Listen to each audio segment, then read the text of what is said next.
Hello, humans. This is a little video. Well, actually, it's kind of a longer video on what is a point in Chinese medicine. What is an Acu-Moxa point? It's something I've been pondering for a very long time. And so let's do it. There, I've got my laser pointer.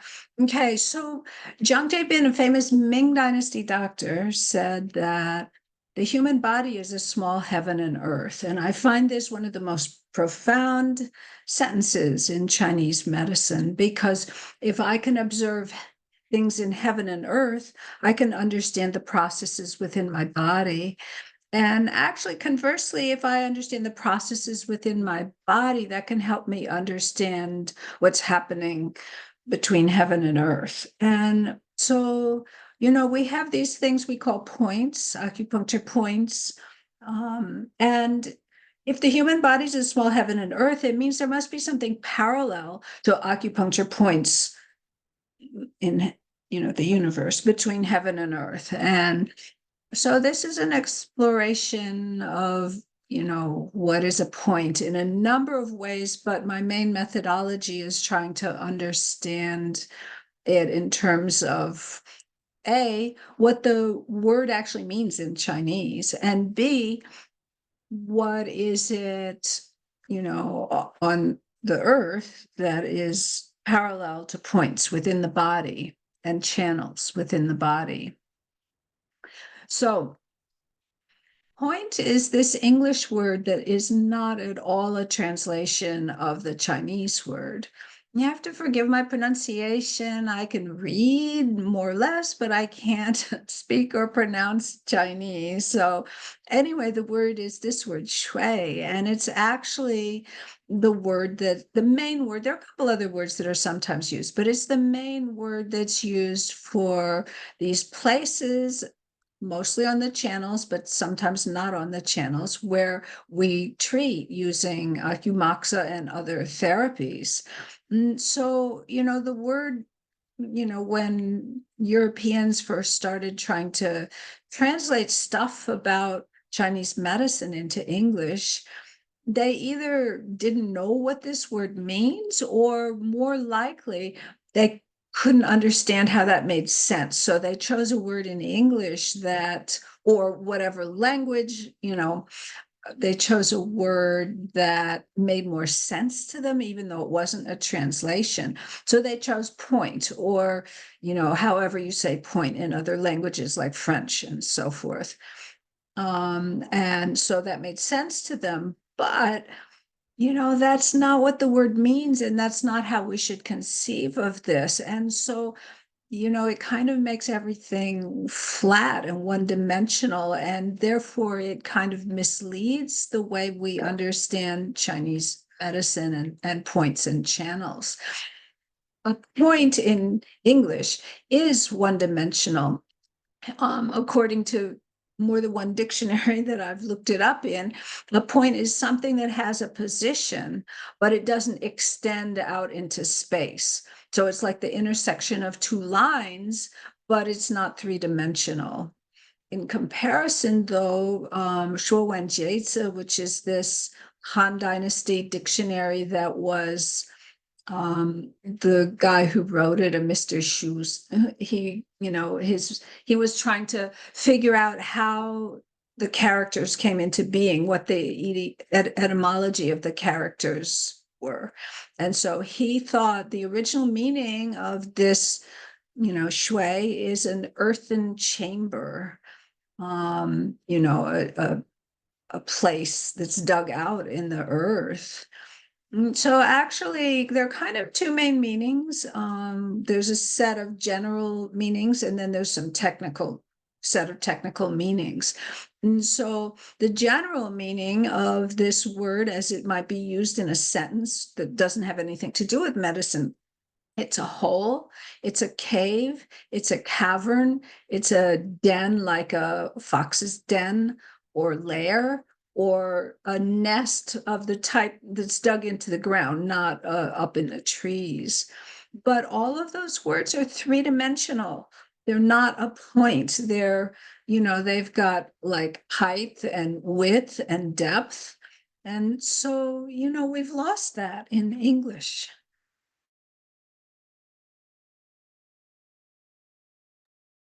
Okay, um, so the second set of meanings is that shui is a technical term for Acu-Moxa points, if we're going to use the word point.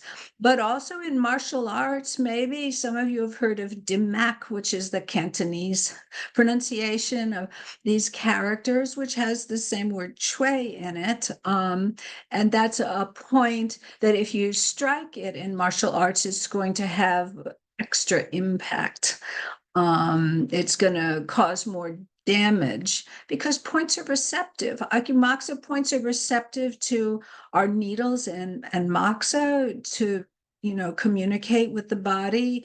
And we can use these points to heal patients or to harm our enemy in martial arts.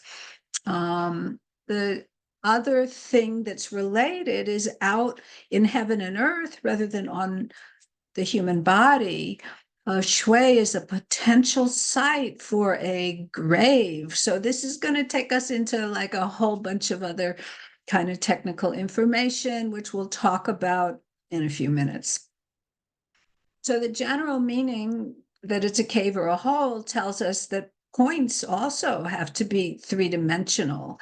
And, if I'm sure that most of the people listening are practitioners or students, and that when you're doing point location, you tend to find a nice depression that's between a bone and a muscle or between two sinews or, at a joint. There these depressions or crevices in the body, much like, a hole in the ground, a cave. So point is just not a translation, and it's also not good for our thinking when we're trying to understand acupuncture. And indeed, a lot of people use the word meridian for Jing rather than channel. And a meridian is an imaginary line that's drawn on a map to help people navigate, but it has no reality in the universe. If you go to the place where one of these meridians are, you won't find anything. There's nothing special there. There's no meridian there. So a meridian is imaginary line on a map, flat, and has no reality. This is why meridian is a very bad translation. The map is not the territory. The map is not the human body. And, so we need something that reflects the life of the human body, not an imaginary line. So a channel, maybe it's not a perfect translation of Jing, but a channel is like the bed of a stream, the bed of a river, or some other waterway, and things flow through channels. Water flows through a river bed. So channel has the image of flowing water. It's related to the word canal, where water flows through. It's related to the terrain or the topography of the earth. And on the human body, it's related to the, terrain of our skin and muscles and flesh. And so if you use the word meridian and you view the channels as imaginary, why are you sticking a needle through the channel deeper than a line drawn on the surface? I mean, there's just no way to focus your intent on an imaginary line on a map. And so, like you're needling into a line drawn on a map. It just doesn't make any sense. And therefore, it reduces your ability to have focused intent in what you're trying to do when you needle. Points are much more like openings into the channel system, like a subway entrance is the opening into a subway system. And even though ancient people didn't have subways, but the imagery is pretty good because at least I'm talking about underground subways, not metros that are above ground. And so we've got a tunnel, which is like a channel, things pass through it. It has length and width and depth. And we've got places that are receptive to influence, just like the opening, of the subway entrance is receptive to people coming and going. These points are places that are receptive for our influence through needles and moxa and other ways. And it's all three-dimensional. And of course, the point you have to go down, to get into the tunnel, and you need to go down, like if you don't go down all the stairs, you won't get into the subway tunnel. Or if you had the ability to go down too many flights of stairs, not that they have them, but then you wouldn't be able to get on the train either because you'd be too deep. You've got to have the right depth, and the points have to, where you needle has to enter into the flow of the channel in order to influence it. So, as I said at the beginning, the human body is a small heaven and earth. And so we can apply observations of the natural world to the human body. Points are located in the flesh. Flesh, or some of you might call that muscle, but flesh includes fat as well as muscle. Flesh corresponds to spleen, earth. Flesh is earth. So again, a shui is an earthen chamber, like an animal's lair. It, is something that it's a hole, an entryway into the earth aspect of your body. And, one of the things I'm going to talk a lot about is in Fengshui, because this same word shui, as I told you, it also means a potential grave site. This is a Chinese style cemetery. And look at all of these, you can almost see the opening into the earth. These are shui. But there's a little more technical detail that we need. So, if you look in larger Chinese English dictionaries, then a grave, it will say one of the meanings of this character shui is grave. That's not exactly accurate, because a shui really refers to a potential grave site, a place that you might consider for a grave, even if nobody's bothered there. A shui is actually something that exists in the earth, whether or not you find it or whether or not you bury someone there. An actual grave where somebody's buried has a different character, this character mu. And so it's the same kind of idea that, I've got all of these points, 300 and how many points on my body, and they exist whether or not I've ever had acupuncture in my life or whether I've had acupuncture into that particular point. The point is always there. And these shui are something that exists in the earth, whether or not you find it or bury someone. So we can see that shui is a place that has certain special characteristics, whether it's on the earth, like here you can see, with the landform around it, there's kind of a little depression here. There's something different about this space in here than there is in the space surrounding it. I'll be talking about that. Okay, so whether it's in the earth or whether it's on the body, a shui has special characteristics that make it different than the places around it. So I have to talk about something in feng shui that's called yin house or yang house feng shui. So that's our same yin and yang. And, these are the two main divisions of feng shui.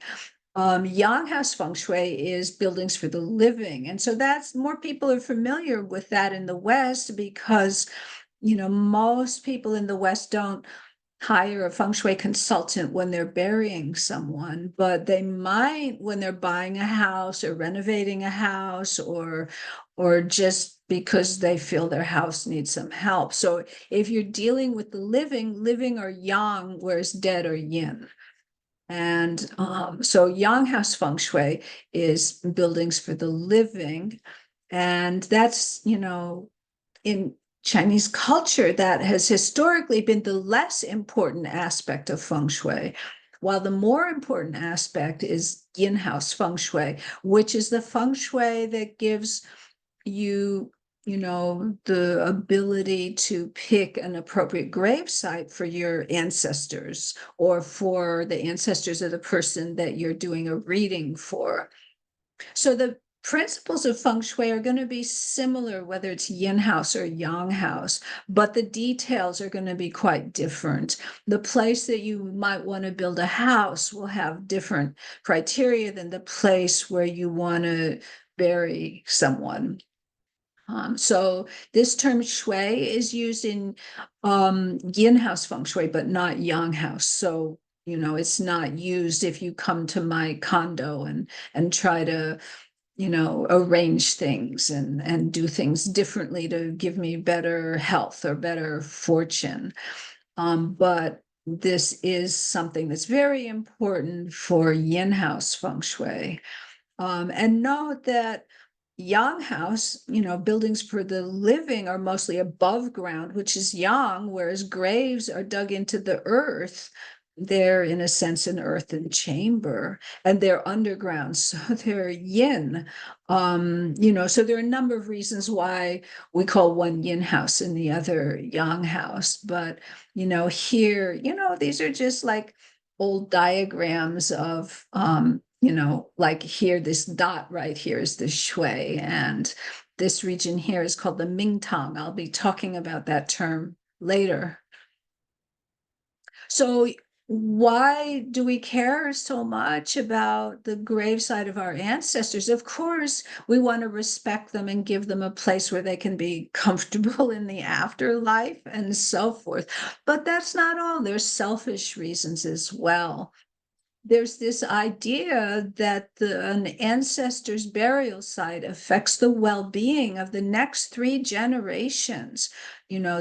The child, the grandchild, and the great-grandchild of the person who's buried through the bloodline.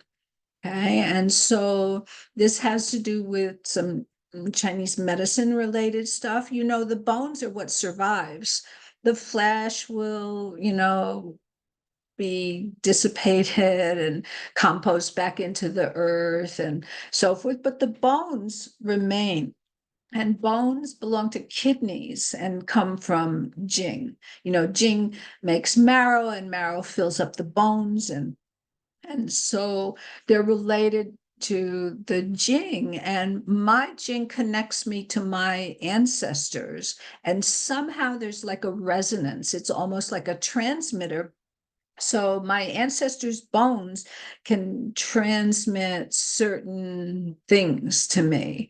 And so basically the idea is that if the bones have, a good burial site where there's good qi gathering and collecting, then they'll transmit benefit to the next 3 generations.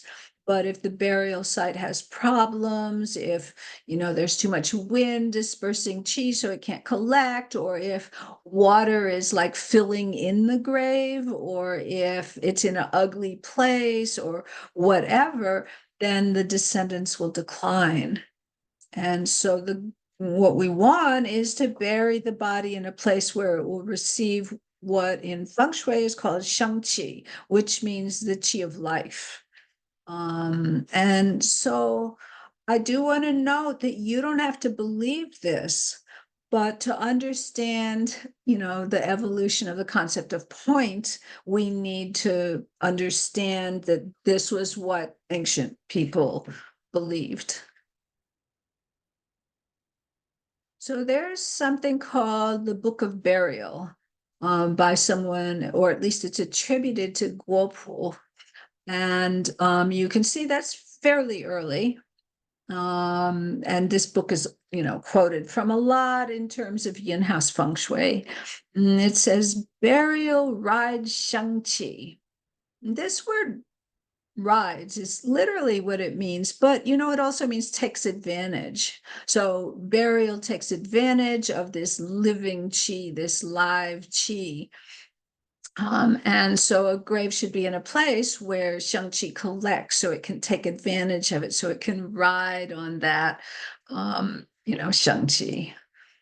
It says this is such a famous sentence that when she rides the wind, it scatters. When she reaches the water's edge, it's retained. So, you know, again, this could be translated as takes advantage, but takes advantage sounds like it's a good thing. And she is really damaged by wind in that it scatters rather than collects. So if you want to collect Shang-Chi at the site of your ancestor's grave, you don't want it to be exposed to wind a lot. But water, so the grave shouldn't be flooded, but water near the grave is going to help retain Shang-Chi. And so water is a water feature or something that stands in as a water feature near the gravesite is considered generally beneficial as long as it's clean and flowing and not rushing or turbulent. Yeah, it has to be good water. And the text also says the ancients gathered Shang-Chi to prevent it from being scattered, and they moved it to assure that it was retained. And so it's called wind and water. So we see, that you want to avoid wind and you do want to have water. That's feng shui. Wind is feng and water is shui. So that's why it's called feng shui, is because it's about wind and water in the area of the grave or other places. It's also true for yang house that you don't want your house to be in a windy place, like on the top of a mountain with nothing protecting it, where the wind will just scatter chi. And it is good to have, good water around even yang house. So that's still true. Anyway, so, of while when I studied feng shui, I learned the kind that has a lot of calculation involved. But even when you do a lot of the calculations to determine, specifics based on when the house was built in the current time period and this and that, we still care about the environment. And then there's some feng shui practitioners that really only work with the environment. So the terrain, the environment is a huge part of feng shui, whether it's yin house or yang house. And so the mountains and water around a grave are really important. You have to be able to, analyze it and figure out where is the Shang-Chi collecting, and that's the place where you want to make the grave. So as we saw, Shang-Chi is scattered by wind but attracted to water, because water condenses Shang-Chi and holds it in there. Remember, with 5-element theory, wood is birth, fire is growth, earth is transformation, metal is storage. Metal is withdrawal, and water is storage. So water kind of stores and condenses Shang-Chi. So you need beautiful mountains and gentle water, and the mountains protect the chi from being blown away. Not if you're on the top. If you're up here on the top of the mountain, the wind will blow the chi away. But if you're in some place, down here, protected by the mountains, then chi can collect in that place. And so we can apply these same ideas to Acu-Moxa points, which I will be talking about. Also, just remember that in Chinese medicine, wind is the beginning of the 100 diseases. Wind is something we also greatly fear in medicine, not just in feng shui. This is a common thing. We want qi to collect and gather, not to be scattered and made chaotic by wind. Also, in medicine, water, which can represent yin and blood, water is the opposite of fire. Water represents yin as a whole, and blood is part of yin. And, so water, which is heavy and can be fairly stable, have a nice, calm, stable flow if the situation is correct. It anchors chi in the environment, so the wind, so it can collect, Shang-Chi can collect around the grave, but in the body, water meaning yin and blood anchors qi, anchors yang, anchors shen. So, for example, heart blood anchors the spirit. If you have heart blood deficiency, the shen can become all agitated and float up. And liver yin anchors yang and prevents it from rising up intensely. And so we can see how, water, the word I like is anchors or tethers yang things and prevents them from floating away in the body as well as in feng shui. So back to the Book of Burial, there's another sentence I want to give you. It says, the mingtang, which I'll talk about, cherishes water like we cherish blood. So here it's even comparing water and blood. Avoid wind like you would avoid a thief in this area of the mingtang. So what is the mingtang? It's the central area of the grave, or it's directly in front of the grave, and it's the place that actually it's exactly where the shangqi collects. So this is a diagram. This is the way they diagrammed mountains, or in more recent Chinese grave sites, they build the earth around it or they build a wall to make this kind of round area with a area inside where qi can collect. And so here it says the inner mingtang, because this is the area, here's like the grave, the shui, right here would be buried right into there. And here's where the shangqi can collect. And then here's the central mingtang, and then far away will be the outer mingtang, and this is where shangqi collects. But this this diagram, well, I'm going to compare this type of diagram to the bones in the body and the places where points develop. This area is analogous to an acupuncture point. While we're talking about this, something I only discovered, I don't know how many years ago, but this term mingtang, which is used a lot in feng shui, both in yin house and yang house. Like in yang house, it's like the foyer of a building. The entryway is the, inside mingtang, but then like the region right outside your door should be a little bit open so qi can gather there and so forth. But these kind of diagrams, the acupuncture diagrams, the point and channel diagrams where they have three views, like a front view, a back view, and a side view, those were traditionally called mingtang diagrams. Mingtang diagrams, because points are the place in the body where shangqi collects, just like the mingtang is the place for a yin house or yang house where shangqi collects. So here's another connection between the terminology of feng shui and the terminology of the body.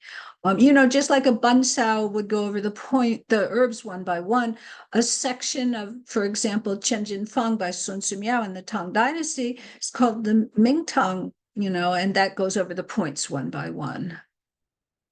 So moving on to some more specific details, there are 4 criteria for finding a yin house shui, a proper burial site. And so actually very early when I was first learning to read Chinese, I really wanted to do it to get more, accurate information about feng shui and not just new age stuff. And so I was translating a lot of feng shui stuff in the beginning, so I translated some stuff. This is just like a modern book, but it's explaining yin house feng shui, and it talks about these 4 characteristics to find a proper burial site. And we'll talk about them one by one. Dragon veins and the shui itself, and something called sand surrounding, and something called water embracing. Even though we don't use most of this terminology on the body, we can still apply the ideas to what makes an acupuncture point. Why is this place a point? So Long Mai, the dragon veins.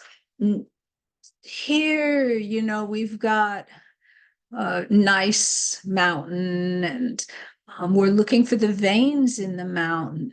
Um, and maybe you can see, look at this like little thing here.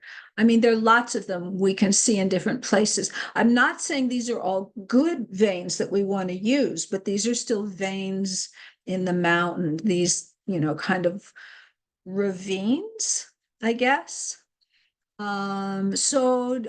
The term dragon is used a lot to mean a mountain because dragons look like sleeping mountains. I mean, sorry, mountains look like sleeping dragons. Yeah, that's what I mean. And so these veins, these dragon veins, are pathways where the sheng qi flows, just like the channels in the body are where our qi flows. And so dragon veins are going to follow the topography, the contours of the land. And even though they may not have a stream in them, but when it rains, like if you picture where would water run when it rains, those are going to be the veins. There may be an underground stream there. In the summer it can get hot and the little streams dry up, but may still be underground water there. So there's usually a lot of vegetation there. Maybe you can see that there's some larger things growing here than there are like right on top, because there's probably more water underground right there for the trees to be, lush and green. And you'll also probably find a lot of birds and animals there, at least if it's a, good vein. If you see lots of life there, then there's Shang-Chi. And so just like, you learn to palpate the channels and the points, and that a good, acupuncturist can palpate and find the exact location of the point, and actually can, excuse me, feel the channel through the body. A skilled feng shui practitioner can find these veins and find the good ones. This word mai, which is translated as vein in feng shui books, is the same mai which is translated as vessel in medical texts. For example, the Eight Extraordinary Vessels has this word mai in it. And it's also the word for the pulse, because we feel the pulse at the vessel on the radial artery. And in Huangdi Neijing, our 2,000-year-old, major textbook, they use the word vessel a lot when we would use channel. So vessel seems to be like the older term, and little by little, they stopped being mai and they started being jing, which is channel, or as you might say, meridian. These mai are very parallel to the idea of the channels. So on the body, the main points are found on the channels or vessels, because that's where qi is flowing. And the channels are under the surface, but we can perceive them by observing the outside of the body, by palpation, and by developing other sensory, abilities. And that's pretty similar to the way we see the dragon's veins in the mountains. The second of the criteria is like basically the point itself. This is a traditional Chinese style grave. Today a lot of people don't do this, and in lots of places there's no space in the cemeteries anymore. In ancient times, often people would go into the mountains and find a great place, and it wouldn't even be a cemetery. They'd just find a place in the mountains. And so note that, the hill is behind it, and it's got these round arms, and it's got a place for qi to collect in the center. And then the body would be in here. Okay, and so here's like the inner mingtang, and here's like a middle mingtang, and then there should be open space in front for the, outer mingtang. The point itself, when the conditions are right, then Shang-Chi will gather and condense in a certain place on the dragon vein or in the channels of the body. That's where the points are. And when Shang-Chi can condense and gather in a certain area, it's an auspicious site. Whether we're talking about a grave or whether you're talking an acupuncture point. But if the chi is scattered, there's no point. You know, uh, if this place was windy, chi couldn't gather. So that's part of the reason for the arms on both sides, is to have a little protected area where wind won't get in. So this is the idea of the point is the place where the Shang-Chi can gather, but you need certain things for Shang-Chi to be able to gather. And so the last two are sand surrounding and water embracing. So sand is not, a word that makes sense in English, but that's the literal word of this. It's actually the same sha as in gua sha, um, the scraping method. So in feng shui, sand is not the same idea as in gua sha, but it is the same character. Sand is a feng shui term for the surrounding hills and mountains and so forth. And we want it to surround.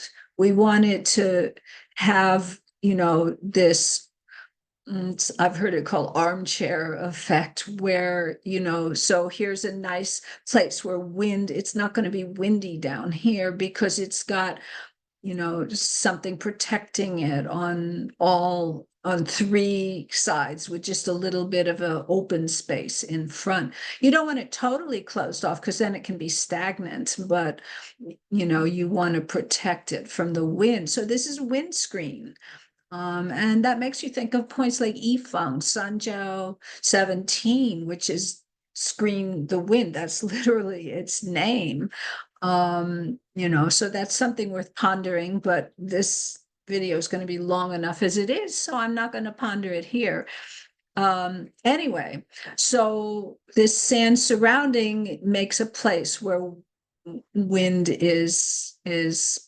it's protected from wind, and so chi can gather.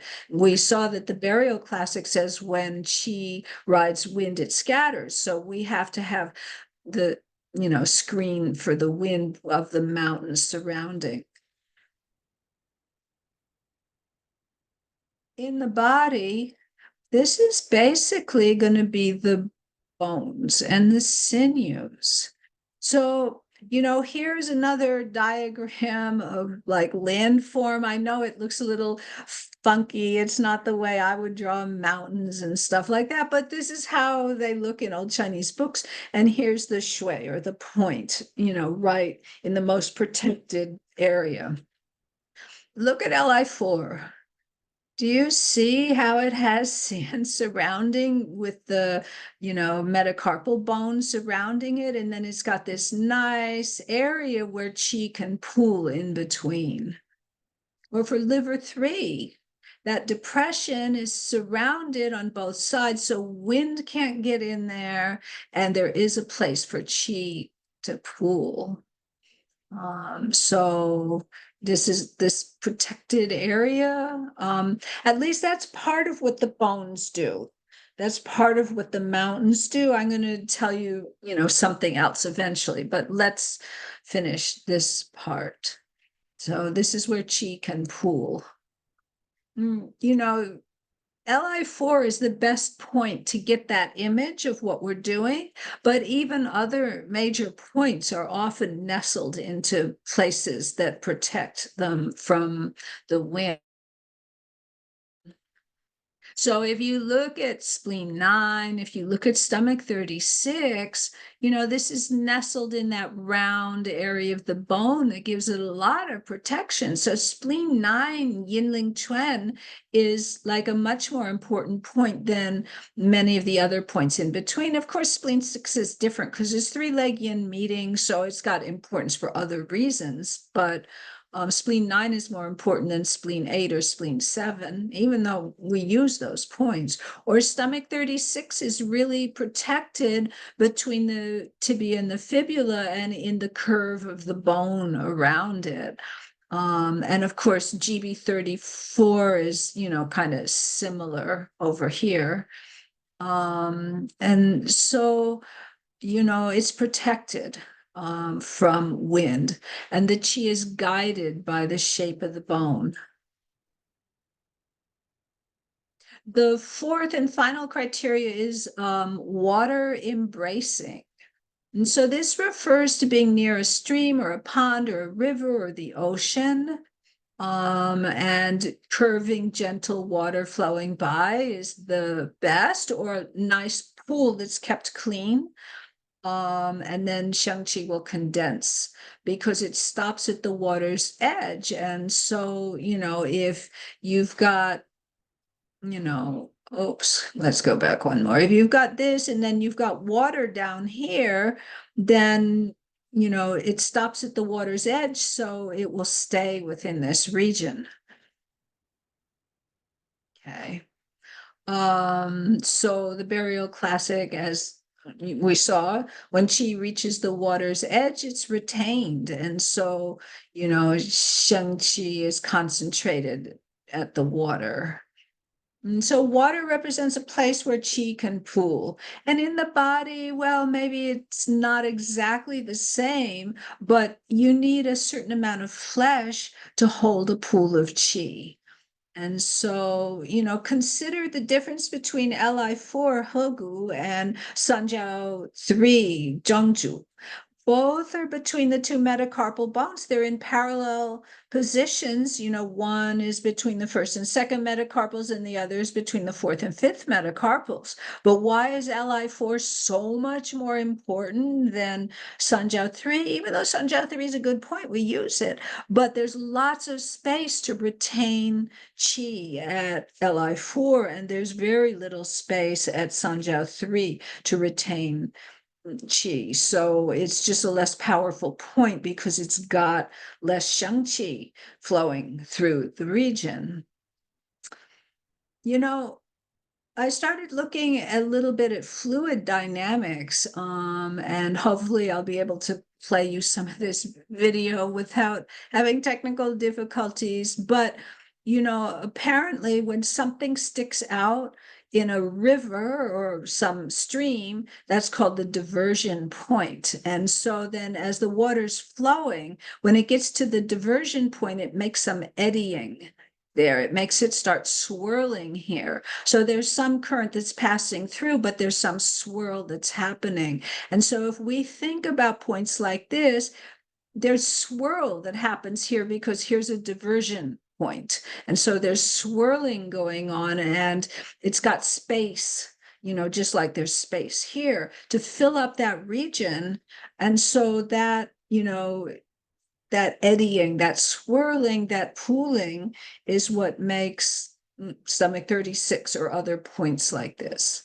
Okay, so let's see if I can share this without messing everything up. And apparently I can't. So I'm going to pause and fix it and come back. Hold on a second.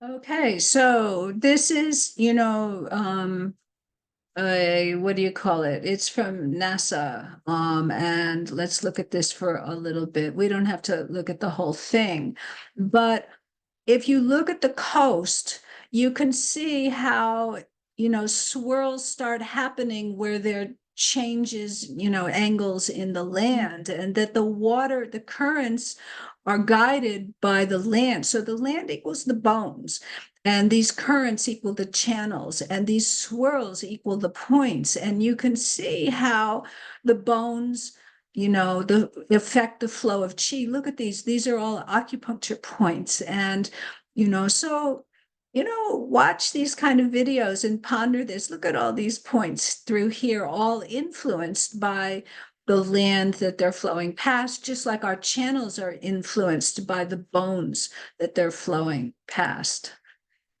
Okay, so let's go back over here. So hopefully this is still recording the right thing. I'm pretty sure it is. Okay, then. So, that modern book that I told you I was translating when I first started translating from Chinese, explaining feng shui for you, then it says this is how a feng shui master would go into the mountains and locate a potential grave site. It says, first go into the mountains and look for the dragon where the mountain range meanders for long distances, rising and falling. That's like the channel. Explore the mountain veins that are brimming with shang-chi, the ones that look really good and healthy and lush. Follow the path of this mountain vein, seeking its resting place. The mountain vein's resting place is frequently where you're going to find a potential grave site that condenses shang-chi. So basically what it said, and sometimes you hear stuff that isn't true, but what I've heard is that a yin house feng shui master would stand at the top of a dragon vein that they located that high up into the mountains, and then they'd just run down the vein until they got to a place where they kind of stopped, where maybe a place where the land leveled off and just feel it. And that to me is like, if I'm looking for an acupuncture point, sometimes I just move my thumb or my finger up or down the channel and I can find a place where my thumb just kind of comes to rest, and that's like where the point is. It goes on. However, after you find a resting place at the mountain vein, you must still inspect the terrain of the sand and water. If there's sand surrounding and water embracing, it's going to be great. But if there's sand flying and water leaving, then it's a place that isn't going to concentrate shang-chi, so it's not going to be a good grave site. Okay. So thinking about this kind of stuff, also, I start thinking about point names. So, in my opinion, some people say some ridiculous stuff about point names. They read a lot into it. People who don't even like read Chinese, and then they look it up in a dictionary and they take the most esoteric meaning and read it in. So, I'm not trying to do that, but let's look at this. Zhang Jiabin, a very famous Ming Dynasty doctor, and the one who said the human body is a small heaven and earth, he said the ancient sages selected meaningful names for the points. This is in a section where he's talking about points. And he says all of these names have a reason. And so basically, he wrote that you could use points to some degree based on their name. But of course, that means you have to understand what the name really means and not read in the most bizarre stuff that you can find. So let's look at a few points. UB60 is Kunlun. Kunlun is a range of mountains in Western China. They're the highest mountains in the region. And so what point is called Kunlun? It's right by the lateral malleolus, a big bone that's protruding out like a big mountain. But note that the point is not on the top of the mountain because wind will disperse it, because there's no place to contain or hold on to chi at the top of the mountain. It's in the valley at the foot of the mountain. It's got a nice little pool of flesh where chi can gather. And so the dragon vein equivalent is the UB channel. The position is at the foot of the mountain. It's got sand surrounding the lateral malleolus, the calcaneus, the Achilles tendon, and it's got water embracing because of the flesh in that nice big depression. And of course, you can say the same thing for kidney 3 on the yin side of the ankle. I've already mentioned GB34 and spleen 9, Yangling Chuan and Yinling Chuan. the ling is a mound. So the head of the tibia and the fibula are like the mound that protrudes at the base of the knee. And Chuen is a spring that pours down from the mound. And each of them, as I already told you, has a nice depression that's kind of guided by the bone that it's next to. So it has, sand surrounding, and they both have a nice amount of flesh that, so chi can pool in that area. Li11 is, chucher. It means pool at the bend. And so the bend is the elbow and the pool is the flesh. It's in a pretty fleshy area. And one thing that occurred to me is, we're told, oh, to locate it, the elbow must be bent. And then in school, they always say it's because it's at the end of the crease. So you have to bend the elbow to find the crease. But actually, if you bend the elbow, you've got better sand surrounding. And it makes the pool of flesh a little bit more dense so that the chi that's flowing when you bend the elbow will pool more readily in that area. And that helps it make a much more powerful point. There are lots of points that have ravine or valley in their name. And so, ravines include small intestine 3 and kidney 3 and Li5. Ravines are smaller than valleys, and so these points, at least small intestine 3 and Li5 are, not as big as Li4. Valley points include Li4, kidney 2. Is that a good valley? I don't know. And stomach 43. Suen actually talks about points as ravines and valleys in chapter 58 of Suen. So we can see that points were discussed in terms of topography, of terrain, of the land.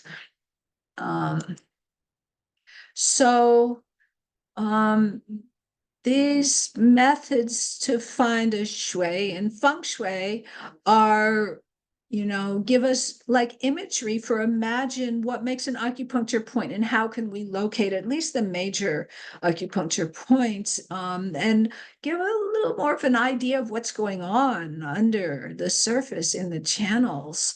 It also reminds us that point is just a horrible word that doesn't really relate to what we're talking about.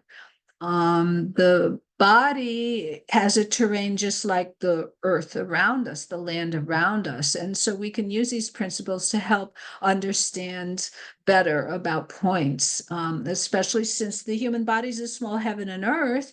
Then these valleys, ravines, mountains, and rivers, are also on the body. And, being able to read them better will help us with better point location and better focusing our intent on what we're trying to do. Just one little thing. If you've never heard or read the story of Chef Ding or Cook Ding from Zhuangzi, you really should read it. This is just one sentence from it, translated by Burton Watson, who's an amazing translator. And this is about a chef who's butchering an ox, which may sound a little macabre, but he's talking about his knife and how his knife never gets dull. He says there's spaces between the joints, and the blade of the knife has really no thickness. So if you insert what has no thickness into such spaces, there's plenty of room. There's more than enough room for the blade to play about it. So if we change the idea of knife into an acupuncture needle, and, in other parts of this, he talks about like the sinews and flesh and bones and joints. if we think of a point as really a hole or an opening, and then a needle as being almost taking up no space, no thickness, then what resistance is there going to be when you insert the needle into a place that's an opening? There should be no problem and no resistance. And when, sometimes I've told some of my students about this story, and, they're just maybe learning techniques. And if you can remember when you were first learning how to insert a needle, and sometimes it just doesn't want to go in, and it's frustrating. And so I've told them this story, and some of them have come back and told me that, like, when they are trying to insert a needle and having a problem, they just stop and take a breath and remember that, there's opening there, and that the needle really has no thickness, and then it just goes right in. So this is a point, is a hole, it's an opening, it's a space, it's available to you, and for you to give information to the body through it. So that's my little talk. I want to let you know that this was an article that I wrote for the Journal of Chinese Medicine, which is a really great journal, in 2006. And the article was titled, "What is an Acu-Moxa Point?" And I've highly revised this. I've added stuff, I've taken out stuff, I've rewritten stuff, but that's where, this more or less came from. So anyway, that's my video. I'll talk to you sometime soon.